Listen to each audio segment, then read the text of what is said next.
আউযু বিল্লাহি মিনাশ শাইতানির রাজীম বিসমিল্লাহির রহমানির রহিম ওয়ালাকাদ বা'আসনা ফি কুল্লি উম্মাতির রাসূলা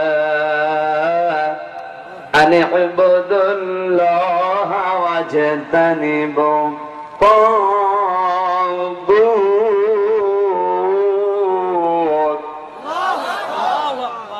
আল্লাহ পাক বলেন, অবশ্যই আমি আল্লাহ পাঠিয়েছি প্রতিটি উম্মতের জন্য, গোত্রের জন্য, জাতির জন্য। আনি ইবুদুল্লাহ রাসূলা, রাসূল পাঠিয়েছি। কি পাঠিয়েছি? রাসূল। আরে জোরে বলে যাবেন। প্রতিটি জাতির জন্য আমি রাসূল পাঠিয়েছি। প্রত্যেকটা রাসূল তাদের জীবনের মিশন হিসাবে তিনটা কাজ প্রধানত করেছে। বিশ্ব নবী নিজেদের শেষ জীবনে এই কথাটা জানিয়েছে। আমি এখন আয়াত শুরু করিনি, কান লাগান। বিশ্ব নবী বলেন, মান রাআ মিনকুম মুনকারান ফালিয়ুগাইয়িরহু বিয়াদিহি ফাইল্লাম ইস্তাতি' ফাবিলিসানিহি ফাইল্লাম ইস্তাতি' ফাবিকলবিহি ওয়া যালিকা আযআফুল ঈমান। এদিকে তাকান, শব্দটা খেয়াল করা লাগবে, শুধু হাদিস না। এর ভিতরে গুরুত্বপূর্ণ বিষয় আছে। এটা বুখারীতে আছে, তিরমিজি শরীফে আছে। আল্লাহর নবী বলেন, মান রাআ মিনকুম, তোমাদের ভেতরে যে কেউ মুনকারান, অন্যায়, বিবেক বহির্ভূত, সমাজ বহির্ভূত, দেশ বিরোধী, মানবতা বিরোধী কোন কাজ যদি কেউ কাউকে করতে দেখে, ফালিয়ুগাইয়িরহু, অবশ্যই সে যেন হাত দিয়ে বন্ধ করে দেয়। এখানে ফালিয়ুগাইয়িরহু দিয়েছেন, সে যেন অবশ্যই ওটা পাল্টিয়ে দেয়, পরিবর্তন করে ফেলে, বন্ধ করে দেয়। প্রথমে কি দিয়ে করবে? বিয়াদিহি, কি দিয়ে? হাত। মানে এই হাত শুধু না, এখানে ইয়াদুন মানে ক্ষমতার হাত। এই হাত মানে পাওয়ার, আপনার আইন। এই যে রাস্তায় চলাফেরা করার সময় পুলিশ হাত তুলে দাঁড়িয়ে থাকে, গাড়ি যা আছে সব দাঁড়িয়ে যায়। পুলিশের হাতের ভেতরে কি আছে? আইন আছে। কি আছে? ওটা ক্ষমতা। সুতরাং আপনি যেই পর্যায়ে আছেন, অন্যায় যদি আপনার সামনে হয়, অবশ্যই আপনার ক্ষমতা দিয়ে আইন পাশ করে হোক, আপনার হাত দিয়ে হোক, টাকা পয়সা দিয়ে হোক, যে কোনো কাজে ওটা বন্ধ করা লাগবে। এই কথা বোঝেন আমার? বন্ধ করাই লাগবে। এখানে ফালিয়ুগাইয়িরহু দিয়েছেন। এটা যদি আপনি না পারেন, আপনার হাতে প্যারালাইসিস, আপনার হাত ওঠে না, ক্ষমতা নেই, পাওয়ার নেই, আইন নেই, কি করবেন? ফাইল্লাম ইস্তাতি' ফাবিলিসানিহি, আপনি মুখ দিয়ে ওটা বন্ধ করবেন। অন্যায় হচ্ছে জানার পরে যদি আপনি মুখ দিয়ে প্রতিবাদ না করেন, আর মিছিল করেন, মিটিং করেন, সংবাদ সম্মেলন করেন, পত্রিকায় দিয়ে দেন, মানববন্ধন করেন, যে কোনো কায়দায় অন্যায় যেটা, মুসলমানের বিরোধী যেটা, বিবেক বহির্ভূত যেটা, মানবতা বিরোধী যেটা, অবশ্যই আপনাকে হাতের ক্ষমতা না থাকলে মুখ দিয়ে প্রতিবাদ করাই লাগবে। এইটাও যদি আপনার না হয়, এটাও যদি আপনি না পারেন পরিবেশগত কারণে, আপনার মুখেও যদি প্যারালাইসিস হয়, আল্লাহর নবী বলেন তাহলে অন্তর দিয়ে যেন ওই কাজটা তুমি ঘৃণা করবে। শুধু ঘৃণা করে আস্তাগফিরুল্লাহ রাব্বি মিন করলে পড়ে বসে থাকবে না, চেষ্টা করবে, পরিকল্পনা করবে, মাথার ব্রেন দিয়ে চিন্তা করবে কি করে এটা বন্ধ করা যায়। বোঝেন আমার? বাড়িতে যদি এই আবু সাইদ মোল্লা না, ওনার বাড়িতে যদি চোর ঢোকে, চোর ঢুকেছে 2-3 জন মিলে, যা পায় সব নিচ্ছে, উনি টের পেয়ে গেছে যে চোর ঢুকেছে। এখন যদি বলে আস্তাগফিরুল্লাহ, নাউযুবিল্লাহ, তো থামবে? এখন যদি উনি মারতে যায় 3 জন মিলিয়নের মেরে ফেলবে। কথা বলেন? এখন যদি চিৎকার করে চোর, তাও মেরে ফেলবে, কারণ ছুরি আছে ওদের হাতে। এখন করবে কি?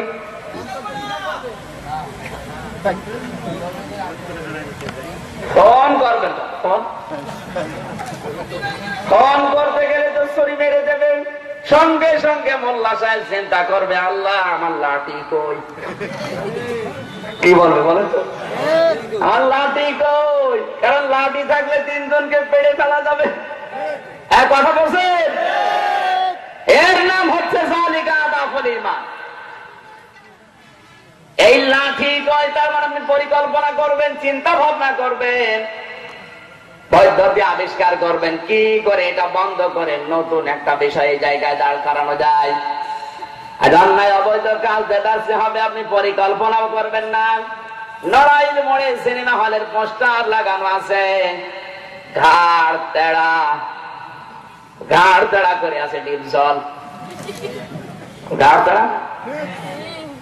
এখন যদি বলেন নাউজুবিল্লাহ আস্তাগফিরুল্লাহ, কি পোস্টার টাঙিয়েছে, কি মানুষের কাজ?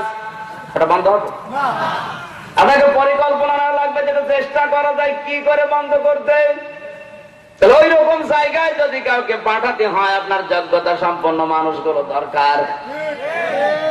আর যদি দাঁড়ালে ডিসি আপনার ছেলে হতো, ওখান থেকে যদি প্রত্যেকটা ডিসি বাংলাদেশের যদি এইরকম আপনার ছেলের মতো যোগ্যতা সম্পন্ন সৎ নেককার, এরা যদি উপরে বলতো আমরা এগুলো চলতে দেব না, আইন পাশ করতে চাই সংসদের মাধ্যমে, এরা যদি এমপি সাহেবকে বলতো, এমপিরা যদি ওই জায়গায় আইন পাশের মাধ্যমে একবার তৈরি করে দিত, অশ্লীল কোন সিনেমা বাংলাদেশে কোন জায়গায় চলতে দেওয়া যাবে না, পোস্টার লাগানো যাবে না, তখন আস্তাগফিরুল্লাহ না এমনি ওটা বন্ধ হয়ে যেত।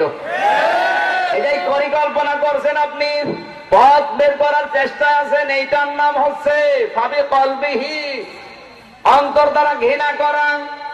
আমাদের অবস্থায় এই ঘৃণা তো দূরের কথা, অনেক মানুষ নামাজও পড়ে, রোজাও রাখে, অন্যায় অবৈধ কাজের তলে তলে সাপোর্টও করে।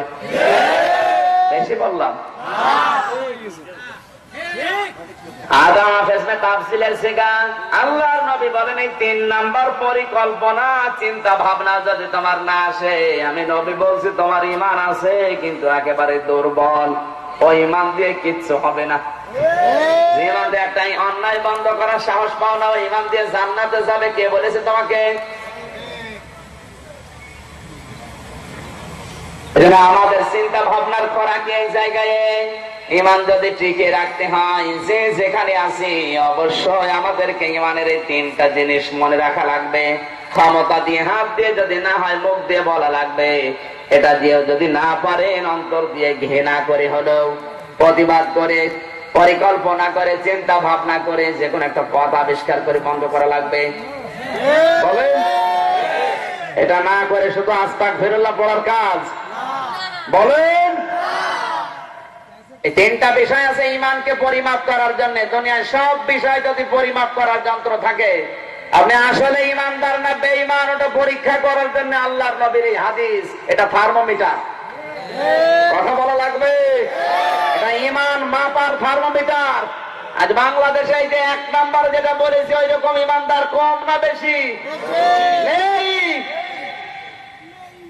2 নাম্বারটাও খুব কম। আপনার উম্মতদেরকে নিয়ে এখান থেকে আপনি চলে যান। আমরা মাগরিবের সময় আল্লাহর গজব নাযিল করব এই জায়গায়, কিন্তু সাবধান, আপনার স্ত্রীকে আপনি নেবেন না। কোরআনে কারীম জানিয়েছে, ফাজাইনাহু ওয়া আহলাহু ইল্লা মারআতাহু কানাত মিনাল গাবিরিন। সূরা আরাফ 8 নাম্বার পারা 20 নাম্বার পৃষ্ঠা 3 নাম্বার লাইনে 83 নাম্বার আয়াতে। এই মোবাইল বাজে কা?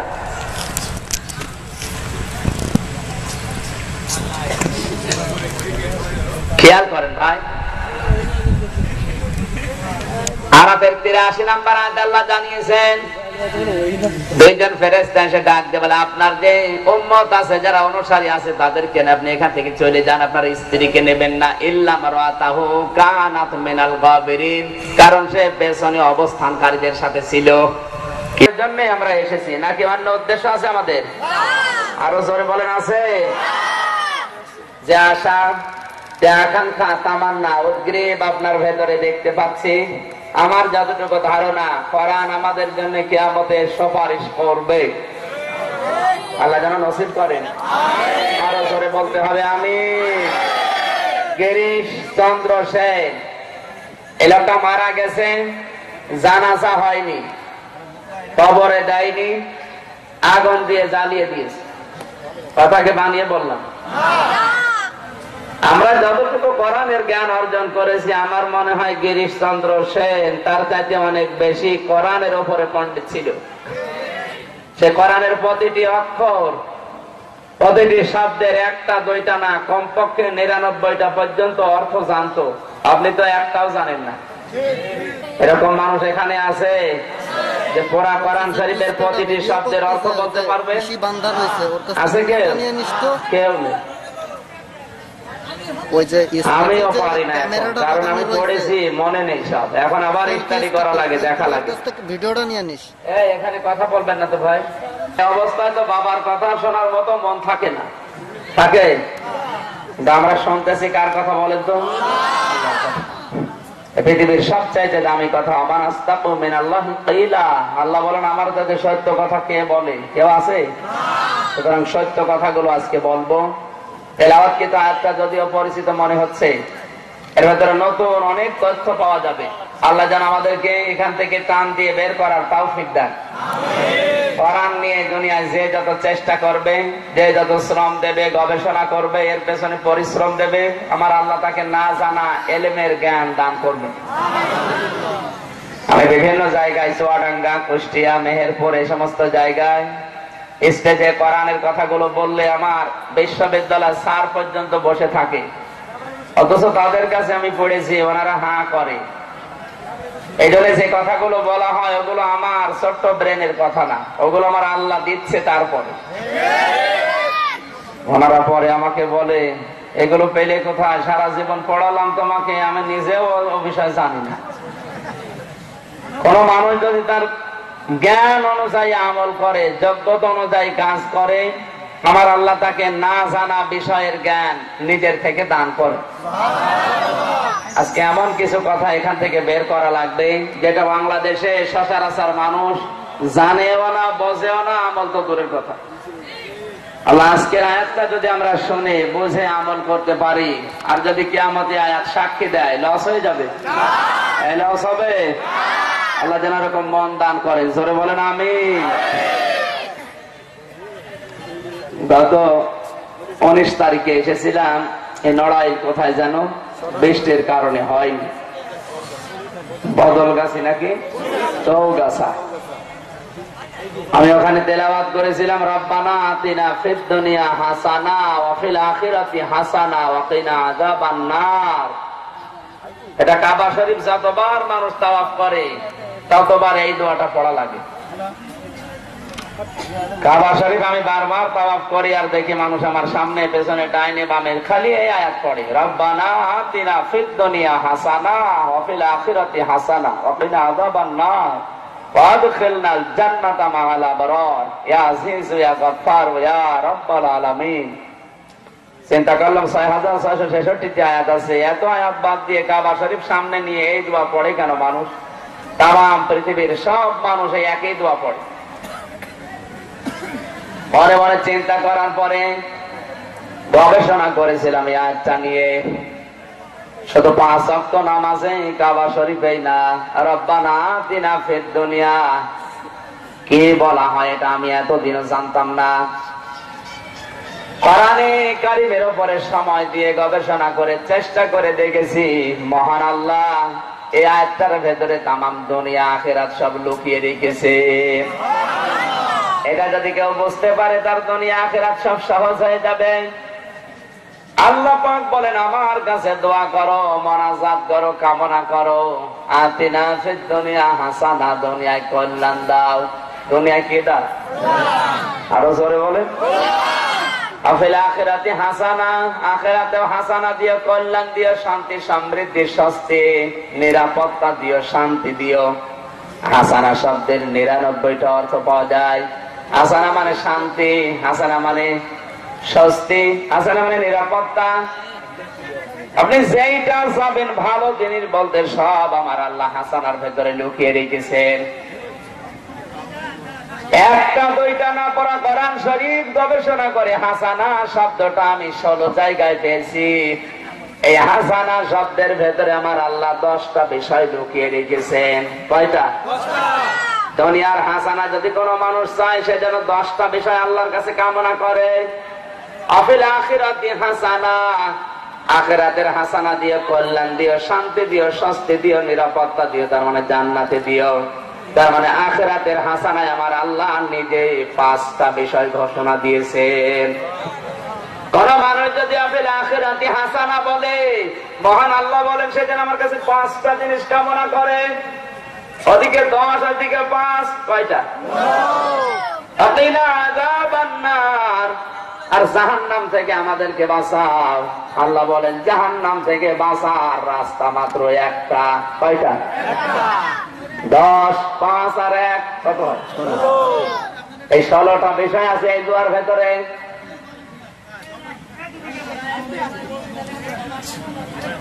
না কথা বলি তো, কথা বন্ধ করেন ভাই, কথা বন্ধ করেন। মাফ চাই আপনার কাছে, কথা বন্ধ করেন। অন্য যা করবেন পরে, কথা বন্ধ করেন।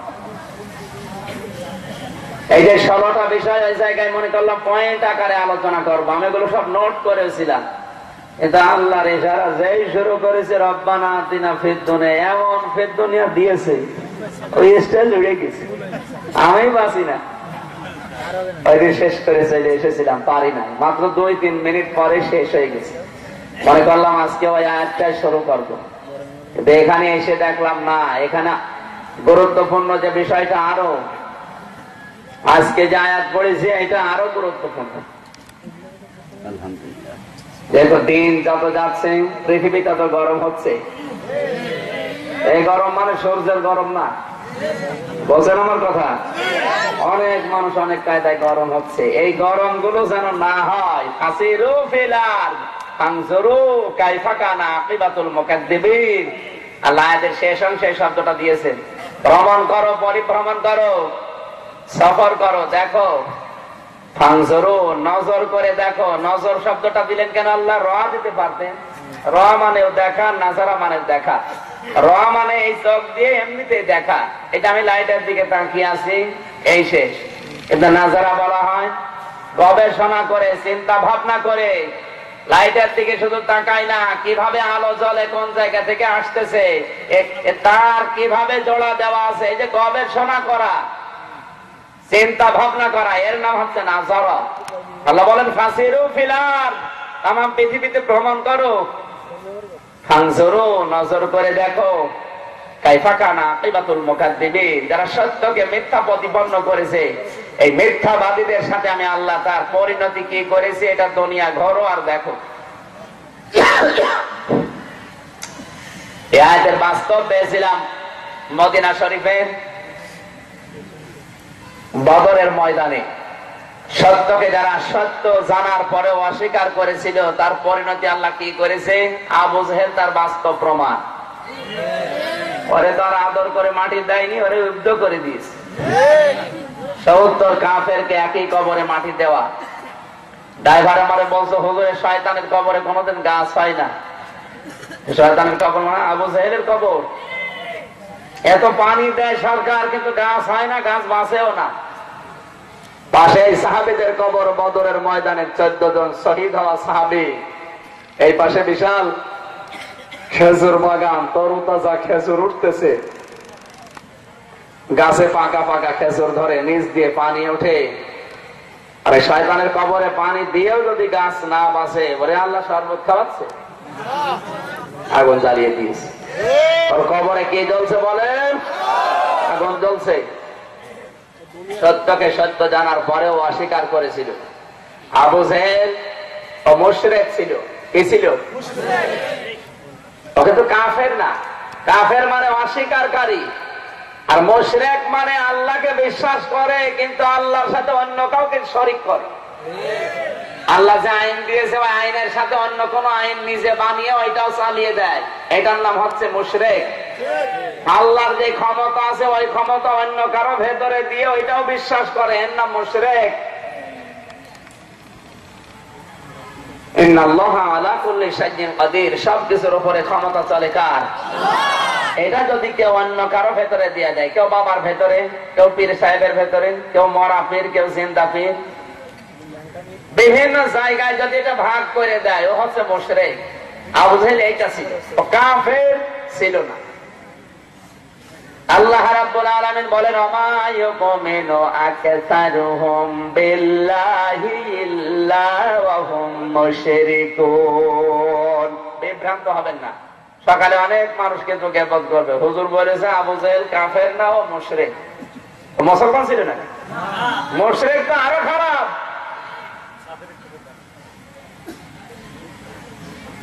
কাফের যে জানে, জানার পরে গোপন করে রাখে, বলতে চায় না, প্রকাশ করে না, অস্বীকার করে, এদেরকে কাফির বলা হয়। আর মুশরিক ও কিন্তু জানা শোনার পরেও ওই জায়গায় অন্য কাউকে দাঁড় করায়, ও আর মারাত্মক।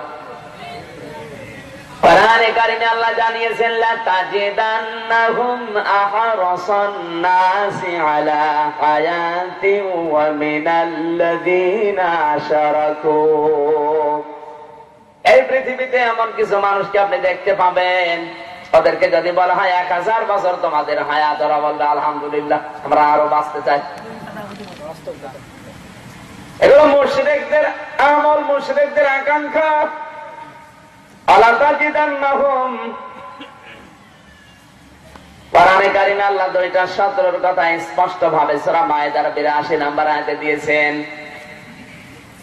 দুই প্রকার শত্রু দুনিয়াতে মুসলমানদের জন্য জঘন্য, ভয়ঙ্কর, নিকৃষ্টতম। আমার আল্লাহ বলেন, 1 নম্বরে ইহুদি, 2 নম্বরে মুশরিক। কাফের নাম নেই, আছে মুশরিকের নাম। কাফের বললে বাংলাদেশের মানুষ বুঝবে কম, মুশরিক বললে বুঝবে, কারণ পাশের দাদা বাবুরাই কথা বলে না কেন, ওরা কি মুশরিক। আবু জেহেল আল্লাহকে বিশ্বাস করতো, জানতো আল্লাহ একজন আছে, কিন্তু উনি যেটা দিতে চেয়েছে ওইটা যদি আমি মেনে নেই, তাহলে আমার অবৈধ সিয়ার থাকবে না। আবু জেহেলের যে সিয়ার ছিল, কি বৈধ সিয়ার না অবৈধ? আরো জোরে বলেন। এই জন্য কাবার গিলাফ ধরে বদরের ময়দানে যাবার আগে কার গিলাফ ধরে কাঁদছিল? কাবার মালিক রব্বে কাবা, তুমি একজন আছো আমি জানি। মুহাম্মদের বিরুদ্ধে যুদ্ধে যাচ্ছে, সত্যের পক্ষে যারা আছে তাদের তুমি বিজয় দিও।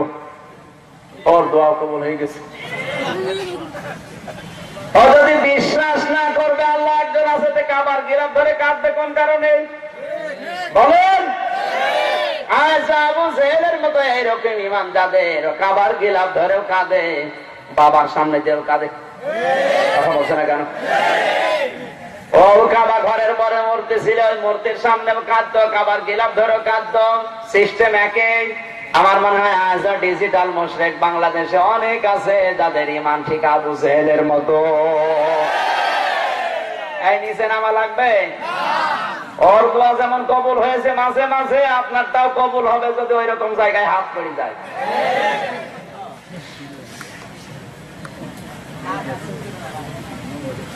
ফেরাউনের কথা দাবি করেছিল, ওকে তো কাফের না ছিল মুশরিক। উম্মতেরা যখন এসে বলে দেশের জনগণ যে আমরা খাবার চাই, পানি চাই, নীল নদে পানি নেই, তুমি আমাদের খোদা আমাদের পানির ব্যবস্থা করো।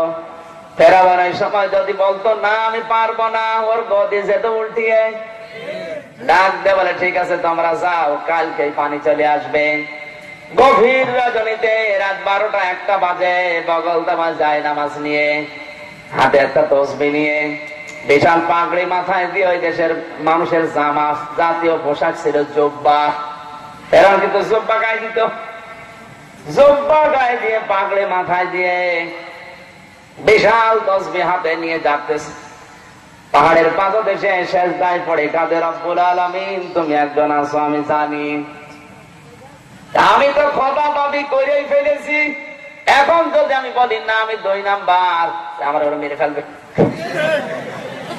কারণ ওরা তো জানে না আমি কয় নাম্বার, তুমি তো জানো। তোমার কাছে বলি আল্লাহ আমি যখন দাবি করেই ফেলেছি, তুমি আমাকে দুনিয়া দিয়ে দাও। ومن يرد ثواب الدنيا نؤته منها ومن يرد ثواب الآخرة نؤته منها وما لهم من نصيب সূরা সূরা 25 নাম্বার পারা 4 নাম্বার পৃষ্ঠা 7 নাম্বার লাইন 4 নাম্বার রুকুর 20 নাম্বার আয়াত এটা। আল্লাহ পাক বলেন দুনিয়া যদি কেউ কামনা করে আমি আল্লাহ তাকে দিয়ে দেই, যতটুকু তার কপালে লিখে দিয়েছি ঠিক অতটুকুই তাকে দিয়ে দেই। কিন্তু কেউ যদি আখিরাত কামনা করে আমি আল্লাহ তাকে আখিরাতের ঘর বানিয়ে দেই। আর আখিরাতের ময়দানে দুনিয়াদারদের জন্য কিচ্ছু রাখে না, কোনো অংশ তাদের জন্য আর বাকি থাকে না। কোরআনে কারীম জানিয়েছে ওয়াখফিদ লাহুমা জানাহায-যুল্লি মিনার রাহমা ওয়া কুর রাব্বিরহামহুমা কামা রাব্বায়ানি সাগীরা। আল্লাহ পাক বলেন তোমার খরচের ডানা, তোমার যে খরচের হাতটা আছে এটা মা বাবার জন্য বিছিয়ে দাও, কারণ মায়ের জন্য বাবার জন্য যে টাকা পয়সা, যে সম্মান, যে সময় খরচ হয় এটা খরচ না, এটা আল্লাহর রাস্তায় সাদকা হয়ে যায়। সুবহানাল্লাহ বলতে পারেন। কোরআনে কারীমে আল্লাহ খরচের নীতিমালা দিয়েছেন। ইয়াসআলুনাকা মাযা ইউনফিকুন কুল মা আনফাকতুম মিন খায়রিন ফালিল ওয়ালিদাইনি ওয়াল আকরাবিন। সূরা বাকারা 2 নাম্বার পারা 12 নাম্বার পৃষ্ঠা 13 নাম্বার লাইনে 215 নম্বর আয়াতের প্রথম অংশে আছে। তাফসিরে মাযহারে আল্লামা সানাউল্লাহ পানিপতি লিখেছেন, আল্লাহ তাআলা বলেন হে নবী, মানুষ যদি প্রশ্ন করে টাকা পয়সা খরচ করব কোন জায়গায়, আপনি বলুন ভালো ভালো কাজে খরচ করবা। আর দুনিয়ায় যত ভালো কাজ তার 1 নম্বরে আমি আল্লাহ দিলাম মা বাবার নাম। সুবহানাল্লাহ বলেন। খরচ করা লাগবে প্রথমে কার জন্য? মা পান আনতে বলে ওর মনে থাকে না, এরকম সন্তান নেই আছে। আপনি পৃথিবীর যদি বেশি দিন বেঁচে থাকতে চান, আপনার ভাগ্য যদি পরিবর্তন করতে চান, আপনি যদি দুনিয়ার উপরে উঠতে চান, কসম করে বলছি মা বাবা ছাড়া অন্য কোনো উপায় নেই। কথা বলেন না কেন? তামাম দুনিয়ার পীর সাহেব গুলো যদি আপনার জন্য দোয়া করে, নবীজি বলেছেন ওটা মাথার উপরে উঠতেও পারে না উঠতে পারে, কিন্তু মা বাবা যদি একটু বলে দেয় আল্লাহ তুমি আমার ছেলেটা একটু দেখো, ওটা আরো সে ধাক্কা দেয়। মা বাবার কাছ থেকে দোয়া নেওয়া লাগবে। দোয়া নিয়ে যদি এই দাওয়া পেছনে থেকে জান্নাত পান, বের হয়েই দেখবেন লোকটা দাঁড়িয়ে গোলাম ভাই, জিজ্ঞাসা করবেন ভাই আপনার জন্য দোয়া করেছিলাম, আপনি আমার পাশের ফ্ল্যাটে একটু আসেন, ব্যালকনিতে বসি। কোন মুখামুখি বসবে, হঠাৎ তাদের নজর চলে যাবে জাহান্নামের দিকে। দেখতে পাবে নিজের পরিচিত লোক, আমাদের এলাকার বড় চাচা, ওই তো আমার দাদা, ওই তো আমার বড় ভাই জাহান্নামের দাও দাও করে আগুনে জ্বলছে। একজন আর একজনকে বলবে ভাই এরা জাহান্নামে কেন? আনিল মুজরিমিন। এই পাপিষ্ঠদের সম্পর্কে আপনি কিছু জানেন? একজন জান্নাতি আর একজনকে কিছু বলতে পারবে না, দুইজন মিলে বলবে চলো আমরা জাহান্নামের দারওয়ান ফেরেশতা মালিকের কাছে যাই। জাহান্নামের দারওয়ান কর্কশ ফেরেশতা মালিক দাঁড়িয়ে আছে আগুনের অগ্নিকুণ্ডে, গেট ধরে দাঁড়িয়ে আছে কর্কশ ভাষা নিয়ে। জান্নাতি দুইজন মানুষ যে বলবে ভাই ওই যে জাহান্নামে জ্বলছে আমাদের পরিচিত মানুষরা কারা? মা সালাকাকুম ফি সাকার। এরা যে জাহান্নামে পড়ে আছে কোন কারণে আপনি জানেন? মালিক ফেরেশতা বলবে না আমার জানা নেই, ওদের কাছে জিজ্ঞাসা করেন। এই জান্নাতি মানুষগুলো তখন জাহান্নামের এই মানুষদেরকে জিজ্ঞাসা করবে কোন কারণে আপনারা জাহান্নামে? যত মানুষ জাহান্নামে আছে ওরা এক বাক্যে জবাব দেবে ক্বালু লাম নাকু মিনাল মুসাল্লিন। সবাই বলবে আমরা নামাজ পড়তাম না। খাড়া করেন, এইটা আয়াতের শিক্ষা। কোন খ্রিস্টান বলবে আমি নামাজ পড়তাম না, কোন ইহুদি বলবে, কোন হিন্দু বলবে, কোন মুশরিক বলবে, কারণ ওরা তো নামাজই পড়ে না, ওদের নামাজই নেই। বলবে কারা? বলেন। তাহলে যে মুসলমান দাবি করার পরও নামাজ পড়ে না, সে যে দলের লোক হয় হোক ও জাহান্নামে যাবে। আর কারো ফতোয়া লাগবে? এ ফতোয়া কার? নামাজ যারা পড়বে না সে যে দলের লোক হোক ও জাহান্নামে যাবে। মুসা আলাইহিস সালামের কাছে এক যুবতী মেয়ে এসে বলে, আল্লাহর নবী আমি জিনা করেছিলাম, গর্ভবতী হয়েছিলাম, পেটে সন্তান জন্ম হয়েছে আমার, ওর আছাড় দিয়ে মেরে ফেলেছি, আমার মতো গুনাহগার কেউ আছে? আমার এই অপরাধ মাফ হবে?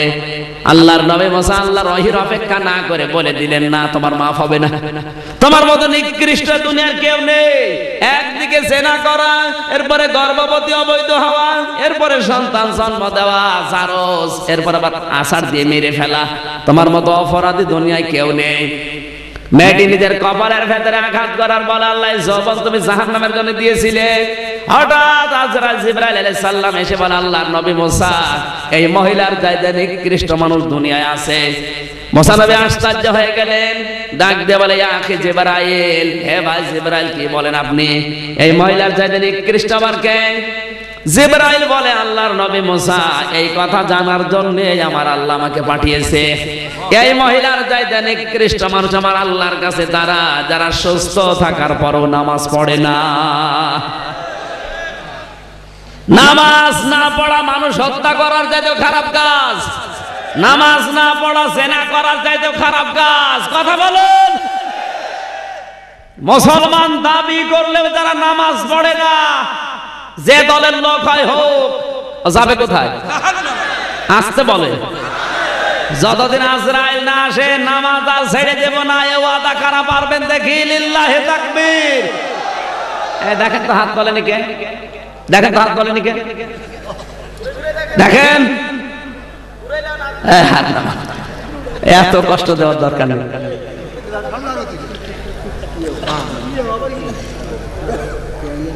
দুই নম্বরে ওরা বলবে, ওয়ালাম নাকুনু তুইমুল মিসকিন, জাহান্নামে আল্লাহ দিয়েছে এতিম মিসকিনদের খাবার দিতাম না, দারিদ্র মুক্ত সমাজের জন্য আমরা কাজ করতাম না। এক কান লাগা,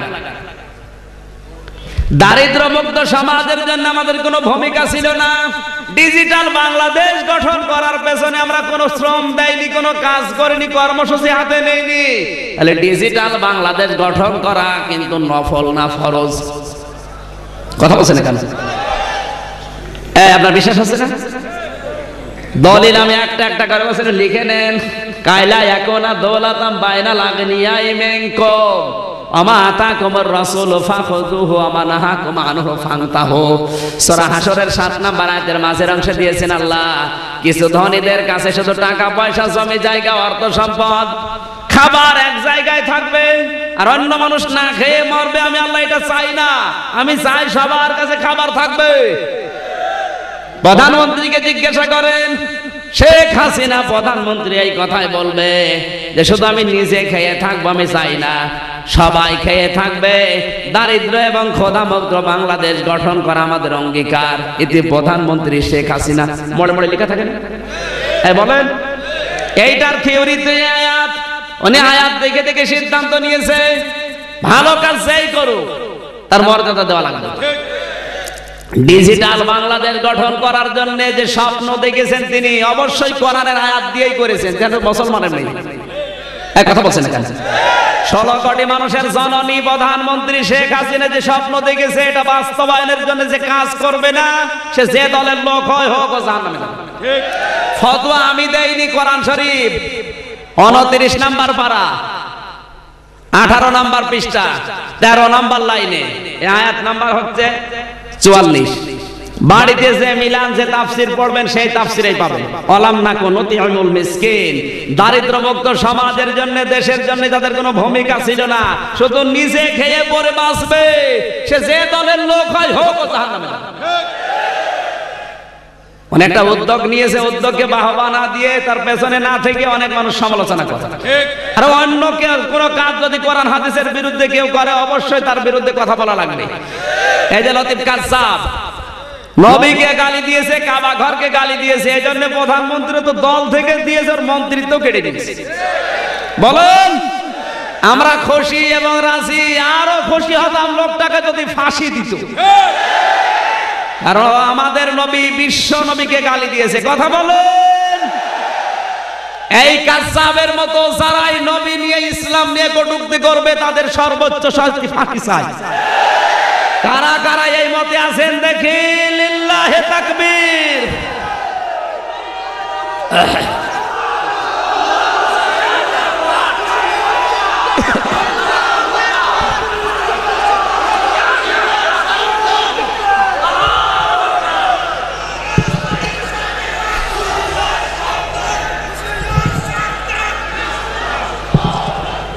আমার ভাইরা, আমার শিক্ষা দেবার বিষয় ছিল এই, পৃথিবীতে ডিজিটাল করার জন্য শুধু একা একা তিনি পারবে না, 16 কোটি মানুষ আমাদের এক হওয়া লাগবে।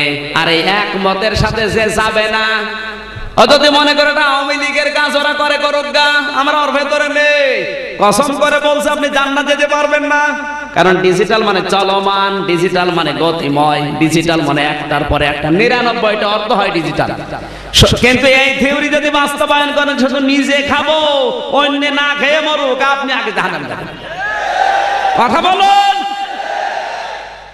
সামাজিক জীবনও ডিজিটাল করা লাগবে। অনেক ধনী মানুষ আছে শুধু নিজের আখের গোছাচ্ছে। আল্লাহর নবী বলেন, আমার কোন উম্মত যদি ধনী হয়, কমপক্ষেও নিজে যখন এশার নামাজ পড়ে বাড়িতে ঘুমাতে যাবে, 40টা ঘরের খোঁজ নিয়ে ঘুমাবে। এরকম ধনী উম্মত এখন ঘরে ঘরে। পুরা নোয়াখালী খুঁজে দেখেন তো পাওয়া যায় কিনা। আমরা ডিজিটালি বুঝি না অনেকে। প্রধানমন্ত্রী শেখ হাসিনা যদি এই থিওরি কোরআনের আয়াত নিয়ে দিয়ে থাকে, অবশ্যই ধন্যবাদ পাওয়ার যোগ্য। কিন্তু এটা বাস্তবায়ন করার জন্য আমার আল্লাহ থিওরি দিয়েছেন, ডিজিটাল করতে চাও, ওয়ামা আতাকুমুর রাসূলু ফাখুযুহু ওয়ামা নাহাকুম আনহু ফান্তাহু। আমার নবী যা দিয়েছে সেগুলো আঁকড়িয়ে ধরা লাগবে। নবী যেটা নিষেধ করে ওটা ছেড়ে দেওয়া লাগবে। আল্লাহর নবী জানিয়েছেন, উম্মতরা সুদ ভিত্তিক অর্থনীতি বর্জন করো, যাকাত ভিত্তিক অর্থনীতি কামড়িয়ে ধরো। কথা বলছে না কেন? এখন যদি যাকাত বিদায় করে দিয়ে সুদ আঁকড়িয়ে ধরে, ডিজিটাল হবে না টাল হবে? আব্দুল্লাহ বিন মুবারকের জীবনে দেখলাম, এত বড় আলেম ছিল, তার নাম জানে না এমন কোন আলেম দুনিয়ায় নেই। তিনি একবার হজে যাওয়ার জন্য মনস্থ করলেন, টাকা পয়সা পর্যন্ত গোছানো হয়ে গেছে, বেডিং খেতে বাধা শেষ। হঠাৎ তাকিয়ে দেখে তার 7 বছরের ছেলে কাঁদতেছে। জিজ্ঞাসা করে, বাবা কাঁদো কেন? ছেলেটা বলে, আব্বা আমি ওই পাড়ায় গিয়েছিলাম, দেখি ওরা মাংস রান্না করে খাচ্ছে, আমি চেয়েছি আমারে দিল না, ঘাড়ে ধাক্কা দিয়ে তাড়িয়ে দিল, আমার মনে দুঃখ লেগেছে, এই জন্য কাঁদতেছি। সন্তানের কান্না থামানোর জন্য নিয়ে গেলেন, হাতটা ধরে বাড়িতে সালাম দিলেন, আসসালামু আলাইকুম ইয়া আহলাল বাইত। বাড়ির ভেতর থেকে মালিক বেরিয়ে দেখে আব্দুল্লাহ বিন মুবারক ছেলে নিয়ে দাঁড়ানো। বলে, হুজুর এত বড় আলেম আমার বাড়ির সামনে আসেন, আমার বাড়ির ভেতরে কি খেদমত করবো আপনার? হযরতে মুবারক বলে, বন্ধু আমি ব্যস্ত মানুষ, বাড়ির ভেতরে যাওয়ার মতো সময় আমার হাতে নেই, আমি হজে যাচ্ছিলাম, তোমাদের বাড়িতে মাংস রান্না হয়েছে? বলে হ্যাঁ। আমার এই ছেলেটা এসেছিল? বলে হ্যাঁ। চেয়েছিল? বলে হ্যাঁ। দাও নাই কেন? কথা বলে না। চোখের পানি ফেলে দিয়ে বলে, হুজুর দুঃখের কথা বলবো কি, আজ 3 দিন পর্যন্ত আমার চুলায় কোনো আগুনই চলে না। আমি ময়দানে গিয়েছিলাম কাজের সন্ধানে, কিন্তু কাজ পাইনি। প্রতিমধ্যে আসার সময় দেখি একটা মরা গরু পড়ে আছে, রাস্তার আশপাশে মানুষ দেখতে না পেয়ে চামড়া ছিলে কিছু মাংস নিয়ে এসেছি। জীবন বাঁচানোর তাগিদে আমার পরিবারস্থ লোকদেরকে সিদ্ধ করে খাওয়াচ্ছিলাম। আপনার ছেলেটা এসে হাজির, আপনি তো ধনী মানুষ, যাকাত ফিতরায় খান না, এই মরা গরুর মাংস খাবেন?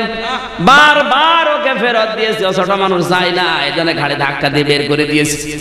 মরা গরুর মাংস যদি আপনার ছেলেকে না দিয়ে ভুল করে থাকি, মেহেরবানি করে আমারে মাফ করে দেন।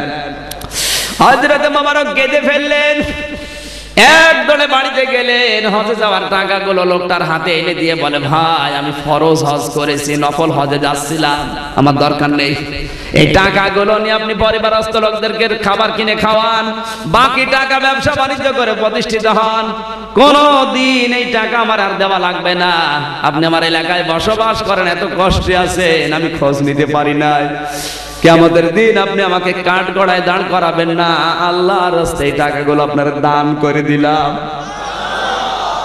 ৪৫ দিন পর হযরতে মোবারকের বন্ধু এসে বলে, মোবারক তুমি হজ থেকে কবে আসলে? হযরতে মোবারক বলে, বন্ধু এবার তুমি হজে যাইনি। কি বলো তুমি? আমি যখন আল্লাহর ঘর তাওয়াফ করে দেখলাম তুমি আমার সামনে, আমি যখন সাফা মারওয়া দৌড়াদৌড়ি করে দেখলাম তুমি আমার সামনে দৌড়াচ্ছ, আমি যখন মিনা মুজদালিফায় যাই দেখলাম তুমি আমার সামনে আছো। তাড়াতাড়ি বলো তুমি হজ থেকে আসলে কবে? মোবারক বলে, বন্ধু আমি সত্যি হজে যাইনি, হজের টাকাগুলো আমার এক গরিব প্রতিবেশীকে দিয়ে দিয়েছি। ওই রাতে তাকে স্বপ্ন দেখানো হচ্ছে, মোবারক তুমি হজে আসো নাই, তাতে কি হয়েছে? তোমার যে স্যাক্রিফাইস, তোমার যে দান, গরিব প্রতিবেশীর জন্য তুমি যে ভূমিকা রেখেছো, তোমার এই দানটা আল্লাহ এত বেশি কবুল করেছে, পছন্দ করেছে, একটা ফেরেশতাকে তোমার আকৃতি ধারণ করিয়ে হজের সব কাজ আমার নিজেই করে দিয়েছে। আর এই বছরে আরাফাতের ময়দানে যত লক্ষ লক্ষ মানুষ হজ করতে এসেছে, তোমার এই দানের ওসিলায় আমার আল্লাহ সবার হজ কবুল করে নিয়েছে। শুধু নিজে খেয়ে পরে বাঁচবেন, নিজের দলের লোক খেয়ে থাকবে, অন্য দলের লোক না খেয়ে মারা যাবে, এর নাম ডিজিটাল। এটা সামাজিক জীবনের ডিজিটাল। এটা যারা করার জন্য ভূমিকা নেবে না, উদ্যোগ নেবে না, কর্মসূচি হাতে নেবে না, সে যে দল করুক জাহান্নামে যাবে।